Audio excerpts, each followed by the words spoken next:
விழுப்புரம் மாவட்டத்தில் அமைந்துள்ள பணமலைப்பேட்டை கோவில் சுமார் 1000 ஆண்டுகளுக்கு முன்பு சோழர் காலத்தில் கட்டப்பட்டது என்று கூறப்படுகிறது. இங்கு இராமர், சீதை, அனுமன் சிற்பங்களுடன் அழகிய சன்னதிகள் உள்ளன. சிறப்பாக இராமாயண கதை, செதுக்கப்பட்ட கல் சிற்பங்கள் இந்த கோவிலின் பெருமையாகும்.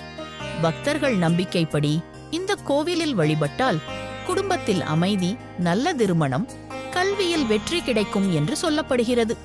இது விழுப்புரம் மக்களின் பழமையான ஆன்மீக சின்னம் மட்டுமல்ல, கலாச்சார செல்வமாகவும் திகழ்கிறது.